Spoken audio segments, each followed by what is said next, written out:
Un piège à éviter. Nous allons lire dans l'évangile de Matthieu, chapitre 6, verset 12. Matthieu 6, verset 12, où Jésus, dans cette prière qu'il apprend à ses disciples, souligne ce point important du pardon. Il dit « Pardonne-nous nos offenses comme nous aussi nous pardonnons à ceux qui nous ont offensés. Amen. » Pour vous neutraliser, Satan n'a pas besoin de vous dire que vous êtes mauvais, que vous ne priez pas assez ou que vous ne connaissez pas suffisamment votre Bible. Non. Il lui suffit tout simplement d'utiliser cette arme meurtrière qui touche en plein cœur l'offense. Dès qu'il voit que vous êtes victime de paroles blessantes, de calomnies, alors il vous vise et dès que vous vous trouvez dans sa ligne de mire, il tire. Il sait qu'il peut tout exploiter, vos blessures les plus intimes, vos traumatismes les plus secrets, votre passé. L'offense est une arme particulièrement efficace et Satan ne vous fera aucun cadeau. Pour lui, pas de sentiment.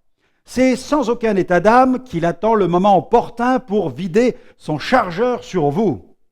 Lorsque Jésus a enseigné la prière du Notre Père, il a présenté le pardon comme étant le seul antidote anti-offense. Le pardon est le seul rempart efficace, la seule protection capable de résister à la puissance de ce projectile destructeur qu'est l'offense. En tant que chrétien, si vous n'apprenez pas à faire face à ce tueur, vous courez un grand danger sur le plan spirituel. Grâce à la foi, vous pouvez échapper au rôle de victime. En effet, il est tellement facile pour l'être humain de se poser en victime et de chercher refuge dans ce personnage. Mais il est impossible pour lui d'y trouver un plein épanouissement. Oui, nous sommes misérables, mais Christ est mort pour nous permettre de vivre une vie glorieuse. À l'origine du ravage de la foi de bien des chrétiens se trouve un manque de compréhension de ce pardon total. L'offense non pardonnée fabrique des zombies de la foi. L'enfant de Dieu n'est plus qu'une ombre rongée par l'amertume, la haine et parfois même le désir de vengeance. L'amour du crucifié parle plus fort que les armes.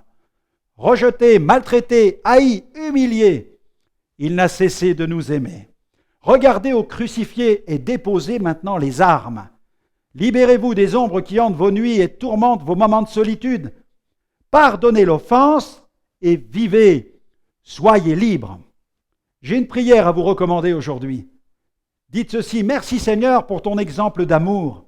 Tu es le parfait modèle de pardon car tu es mort à ma place sur la croix. À ton image, aide-moi à ne plus ressasser les blessures du passé et à pardonner. Amen.